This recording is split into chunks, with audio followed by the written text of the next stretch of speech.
como tal en fisiopatología de la espasticidad, en las bases de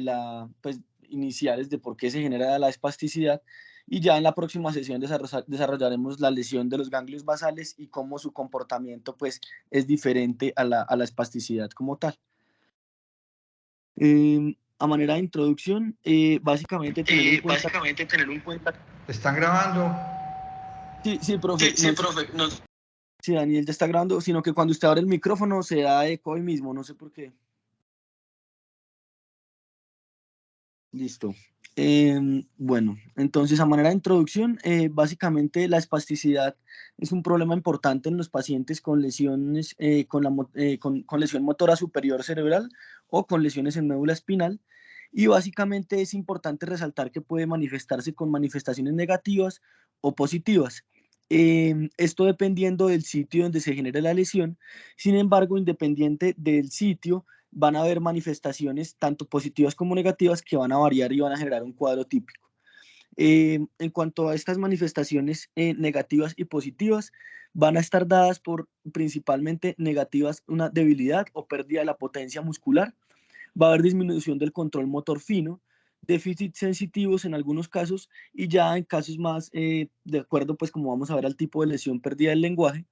y manifestaciones positivas dadas por espasticidad, como ya la vamos a describir, espasmos musculares, ya en algunos tipos de lesiones cerebrales o de la médula espinal puede haber movimientos anormales o movimientos convulsivos. Básicamente, estos efectos positivos o de liberación, como vimos, o negativos o de inhibición, van a estar dados dependiendo de la localización de la lesión.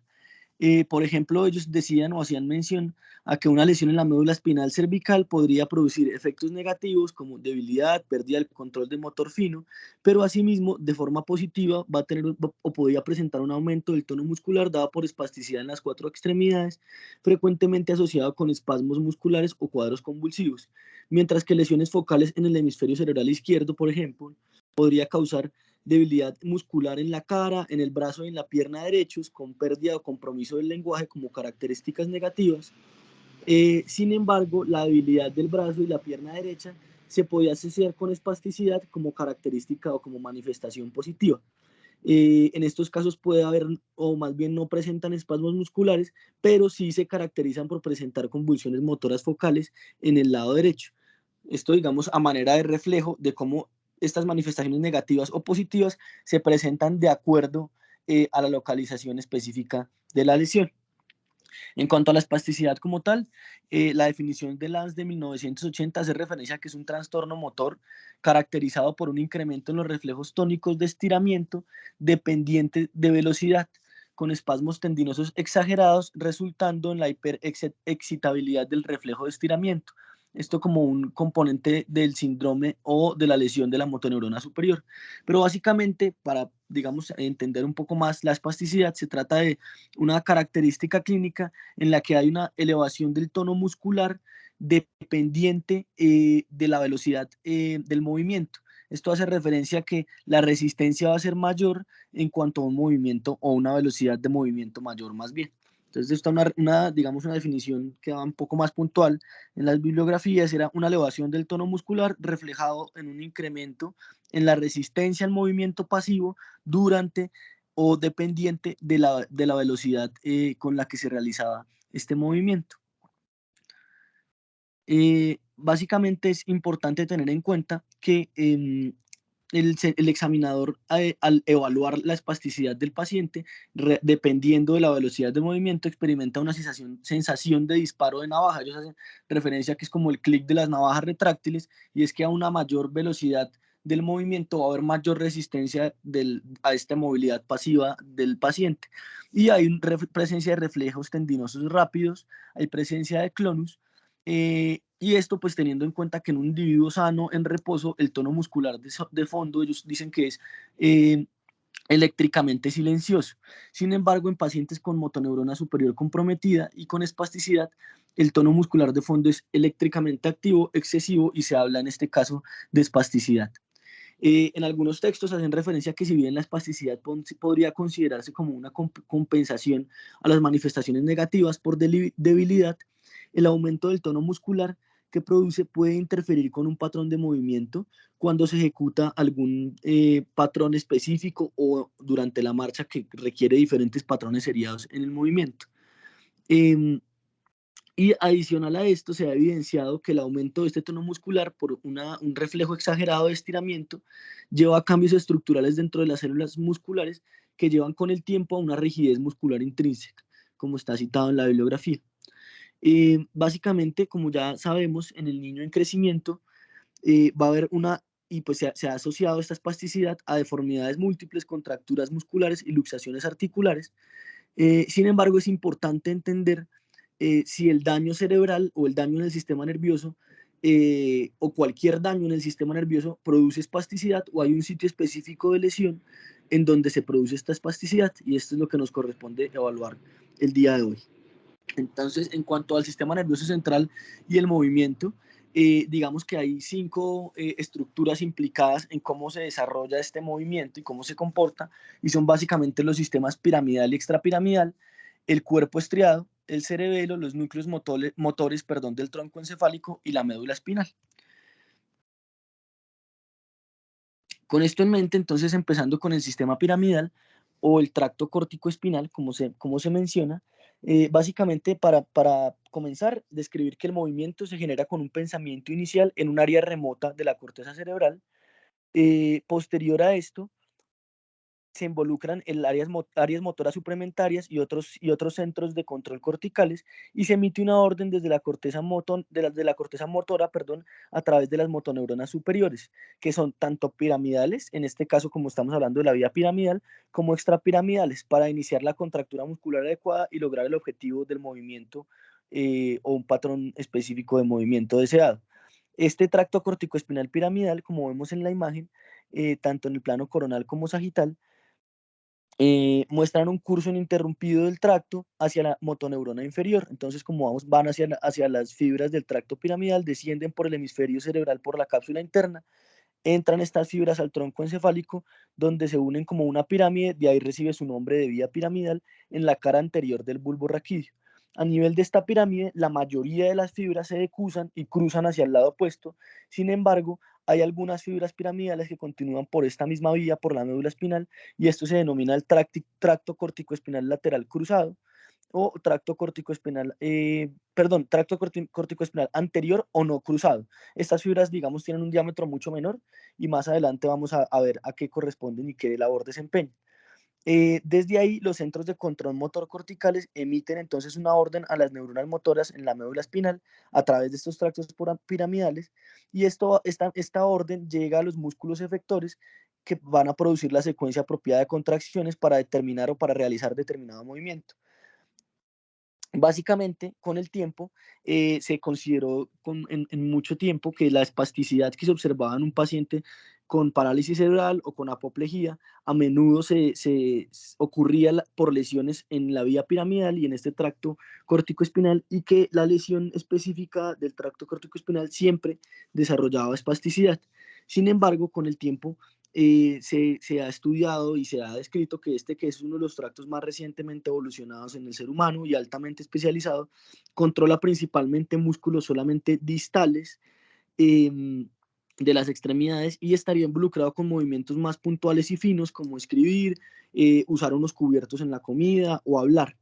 Por lo que se ha evidenciado en los diferentes estudios y en la literatura revisada es que la lesión aislada del tracto corticoespinal o del sistema piramidal produce pérdida del control motor fino distal, más no genera como tal un patrón de espasticidad. Lo que sí ocurre con frecuencia es que la lesión de este tracto corticoespinal con cierta frecuencia no es aislado, valga la redundancia,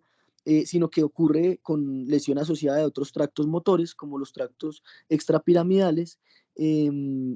o como los tractos de los núcleos motores, y esto hace que sí se asocie con cierta frecuencia a un aumento del tono muscular, en algunos pacientes inclusive a espasticidad, pero como venimos mencionando, la lesión aislada en este punto no es como tal la que nos genera un patrón de espasticidad. En cuanto digamos, al discurrir de la orden o del deseo del movimiento en el paciente y las diferentes estructuras correlacionadas, vamos a ver que como como ya veníamos mencionando, entonces se genera primero esta idea en la corteza motora, esta pasa por las cortezas motoras de asociación, posteriormente ya baja a través de la vía piramidal u extrapiramidal, y en este punto, antes de descender hacia la médula espinal, es en donde ingresa esta aferencia a los ganglios basales. Estos ganglios basales, básicamente, como ya vamos a mencionar, evalúan la mejor estrategia del movimiento de acuerdo a la memoria de movimientos previos o similares de las mismas características, y adoptan el movimiento a la posición adecuada en el cuerpo, y de esta manera que el movimiento se adapte de la mejor manera posible al momento del recibir un movimiento. En cuanto al cerebelo, ya puntualmente entrando en el cerebelo, este está compuesto por dos hemisferios, y el vermis cerebeloso a nivel central se une al tronco encefálico a través de 3 pedúnculos de cada lado, y se constituye como una corteza plegada con núcleos profundos. De estos, su núcleo más importante es el dentado, sin embargo tiene múltiples núcleos a este nivel, y a este eh, recibe información de este plan motor y este plan de movimiento, y digamos que lo controla para que sea armónico y de forma controlada a lo largo de su curso. Esto, digamos que en cuanto a la lesión cerebelosa, es importante resaltar que cuando la lesión es central a nivel de la línea media o el vermis, la característica clínica principal en el paciente es una marcha táxica con compromiso y pérdida del equilibrio, y si hay compromiso de los lóbulos laterales, el paciente pierde capacidad de realizar movimientos rápidos, alternantes y repetitivos en las extremidades del lado comprometido. Sin embargo, de igual manera que con los ya antes mencionados, la lesión aislada cerebelosa no incrementa el tono muscular y por tanto no genera un patrón de espasticidad, o sea que ahí descartamos el cerebelo de forma aislada como causante del patrón de espasticidad. En cuanto ya a la vía extrapiramidal o corticobulboespinal, se debe tener en cuenta que, como veníamos mencionando, entonces esta orden motora pasa o por la vía piramidal, o por otro lado por otras vías que son las extrapiramidales, que van, como menciona su nombre, de la corteza al bulbo y ya a la médula espinal. Y estos tractos extrapiramidales no pasan a través de la pirámide o de la vía piramidal, incluyen fibras corticales descendentes a los núcleos del tronco encefálico, como los núcleos vestibular y reticular, y es en este punto, en estos núcleos del tronco encefálico, donde esta vía extrapiramidal hace su primera sinapsis. De ahí surgen los tractos vestíbulo-espinal y retículo-espinal, que descienden a la médula espinal para actuar directamente sobre las motoneuronas inferiores. Básicamente, digamos, esta sinapsis y ya los tractos vestíbulo espinal y retículo espinal, como vamos a ver más adelante, sí tienen una implicación directa sobre el patrón de espasticidad y sobre la fisiopatología de esta misma, pero como tal, la vía extrapiramidal se encarga básicamente, al llegar a estos troncos, de proporcionar postura y tono de fondo correctos para llevar a cabo el movimiento. Es de ahí donde, digamos, en los diferentes textos hacen una aclaración en que se debe diferenciar el origen directamente de la lesión sobre el tracto espinal, o ya sobre la vía, perdón, sobre los núcleos del tronco encefálico, vestibular o reticular, o la lesión ya posterior a esta sinapsis sobre la vía, ya sea retículo espinal o vestíbulo espinal, ya que esto va a hacer una diferenciación directa sobre el patrón y el compromiso del paciente. En cuanto a los ganglios basales, entonces de ahí ya tener en cuenta, como veníamos mencionando, que estos permiten una planificación y un movimiento inicial. Sin embargo, se componen de cuatro, perdón, que son 4 núcleos: el núcleo caudado, el núcleo putamen, el globo pálido, que como vamos a ver y en los diferentes textos dicen, se pueden diferenciar con claridad en una resonancia magnética o en cortes histopatológicos. Y básicamente en conjunto permiten esta función de planificación e inicio del movimiento para cualquier patrón de movimiento deseado. Básicamente ellos dicen que de ahí para allá, digamos que estos ganglios basales se encargan de estas funciones puntuales, pero su lesión tampoco compromete el tono como tal. Y para esto, digamos que describen dos patologías en las que se ve comprometido o lesionado estos ganglios basales, y de esta manera cómo es el comportamiento en cuanto a estos,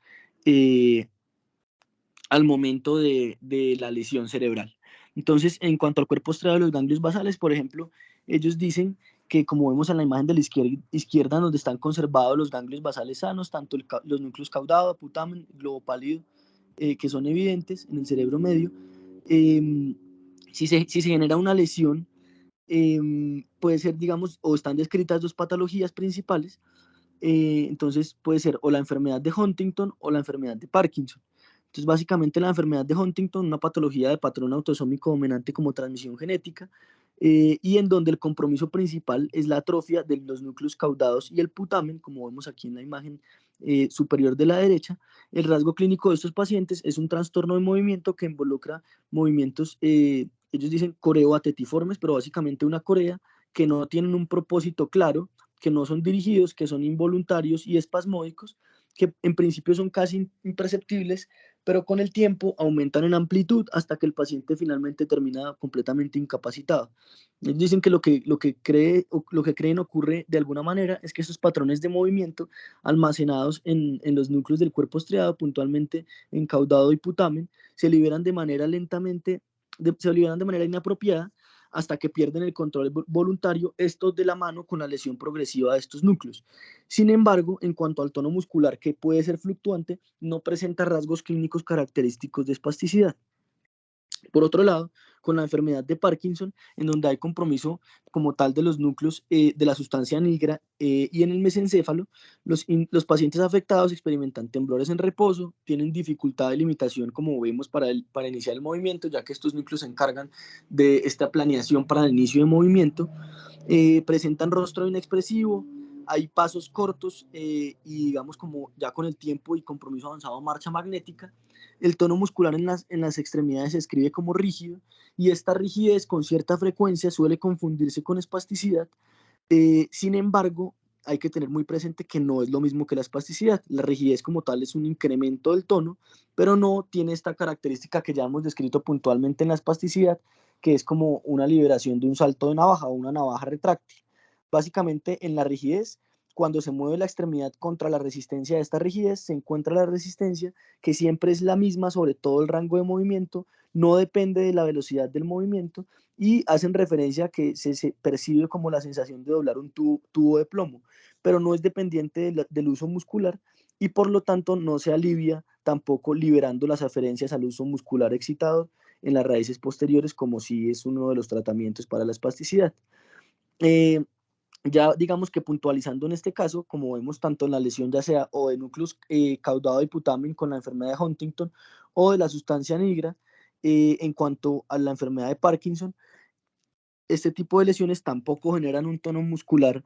espástico, si bien presentan un tono muscular fluctuante o rígido en cualquiera de los dos tipos de lesión. Eh, por lo que en este punto también descartamos los ganglios basales de forma aislada como causante de la espasticidad o generación de la espasticidad. En cuanto a la médula espinal,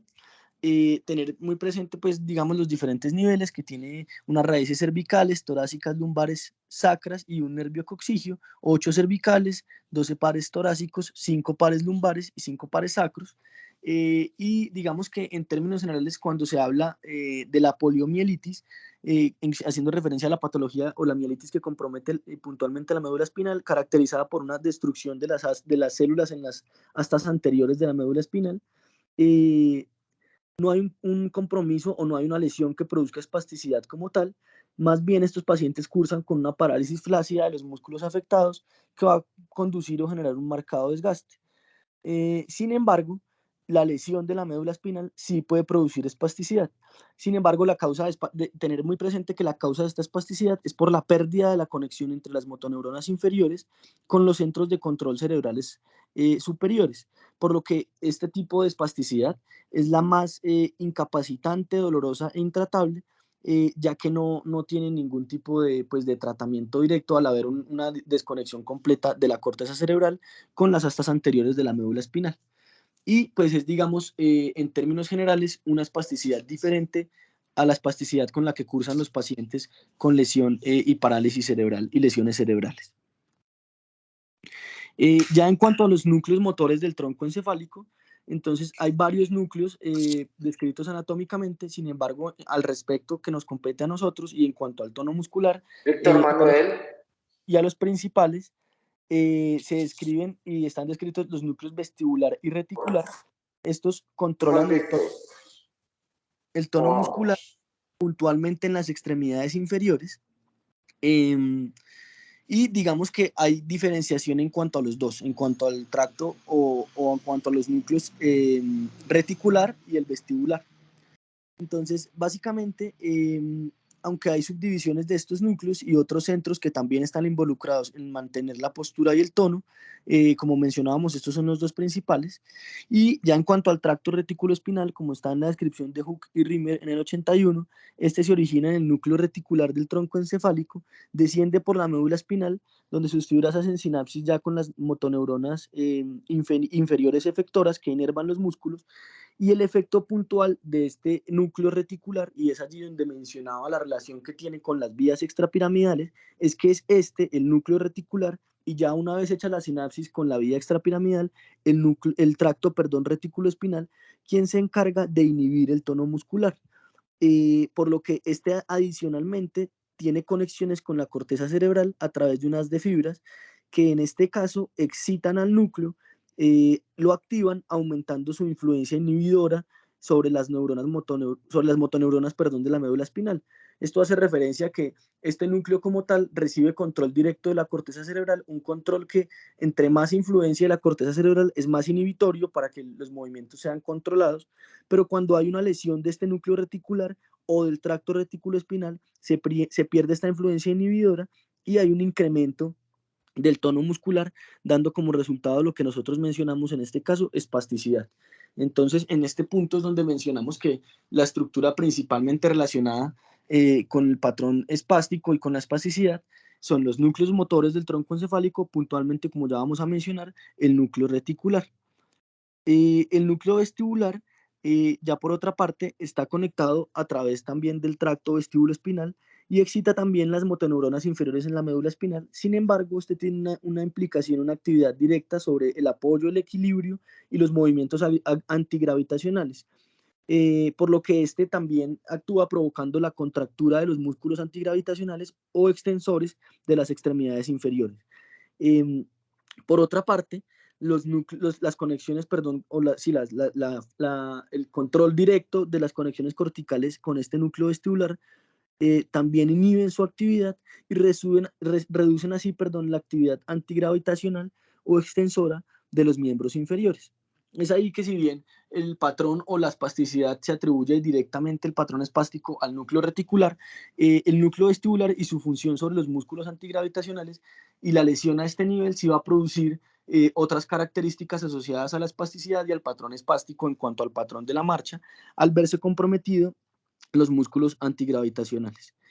Entonces, como vemos en la siguiente imagen, nos describen dos tipos de lesiones a nivel de los núcleos motores en el tronco encefálico y cómo se comportan de forma diferente. Y básicamente puede haber una lesión a nivel del tronco encefálico o ya una lesión más superior a nivel del hemisferio cerebral. En el primer tipo de lesión a nivel del tronco encefálico, se desconectan en este punto los núcleos tanto reticuloespinal como vestibuloespinal de las neuronas motoras espinales, y esta pérdida de la inhibición reticuloespinal primordialmente conduce a un aumento, como ya mencionábamos, de la activación de las motoneuronas espinales o motoneuronas inferiores, con un aumento asociado del tono muscular y de espasticidad. Y por otro lado, la lesión a este nivel sobre el núcleo vestíbulo-espinal y la inhibición de la activación, perdón, de este núcleo vestíbulo-espinal va a llevar a una disminución de la activación de las motoneuronas inferiores, responsables, como mencionábamos, de los músculos extensores de las extremidades inferiores, por lo que el paciente va a desarrollar, como vemos en los pacientes con parálisis cerebral, una postura flejada, espasmos flexores y, como vemos comúnmente, una marcha agazapada. Ya en el segundo tipo de lesión, una lesión B, que es a nivel del hemisferio cerebral, se compromete la excitación a nivel del núcleo reticular principalmente, no de la vía reticular, sino del núcleo reticular por parte de la corteza cerebral, por lo que al inhibirse allí la influencia, valga la redundancia, inhibidora sobre las motoneuronas inferiores, el tono muscular puede aumentar, porque hay menos activación del núcleo, pero las vías extrapiramidales están conservadas. Eh, por lo que en este caso hay menor tono, pero no como tal se constituye un patrón de espasticidad, y hay compromiso inhibitorio, perdón, hay también alteración de la función inhibitoria del núcleo vestibular, por lo que este se activa con más vigor. Los pacientes van a tener compromiso de las extremidades antigravedad, compromiso de los músculos extensores en las extremidades inferiores, pero en términos generales la diferencia es que hay una menor intensidad de la lesión cuando el daño es a nivel del hemisferio cerebral que cuando es directamente sobre el tronco encefálico. En cuanto a la historia natural de la espasticidad, y pues digamos que esto ya lo hacían para finalizar y como para resumir lo que viene, que ya es describir la lesión de los ganglios basales y ya ir avanzando en cuanto a lo que veremos más adelante, que es evaluar el patrón de marcha. Y es que ellos describen que si bien las lesiones se instauran rápido en el tiempo, tienen características y es que a la lesión cerebral aguda a menudo se acompaña en principio de una debilidad flácida y posterior a esto sí se presenta un aumento reflejo de la excitabilidad que puede alcanzar un pico en varios meses, pero digamos que llega a una meseta y en los años siguientes esta excitabilidad refleja va disminuyendo a medida que ocurren cambios a nivel interno o a nivel del músculo. Y ya en este punto vamos a ver pacientes con atrofia muscular, contracturas ya establecidas y severas, y estos, pues digamos que fueron realizados por diferentes estudios neurofisiológicos por médicos fisiólogos estadounidenses, que al final lo que demostraron es que hay un incremento en la resistencia viscoelástica al estiramiento pasivo del músculo. Esto lleva a que esta espasticidad y esta contractura permanente muscular, si bien establece deformidades y contracturas en flexión y aumenta el riesgo de luxaciones articulares, con el tiempo va a llevar a atrofia muscular, por lo que no va a llegar a un punto en donde no hay un mayor compromiso. Esto es importante a la hora de ver cómo estos pacientes crecen y se desarrollan en el tiempo, y es importante a la hora de la toma de decisiones quirúrgicas, como vamos a ver en lo que vamos a desarrollar del resto del módulo. Y bueno, esto era lo que traía para el día de hoy. Como les mencionaba, la idea es continuar con lesión puntual de los ganglios basales y ya a partir de allí, cómo estos y cómo los diferentes, digamos, órganos comprometidos en la fisiopatología de la espasticidad y la parálisis cerebral comprometen la marcha y las diferentes, digamos, acciones que uno puede tomar a este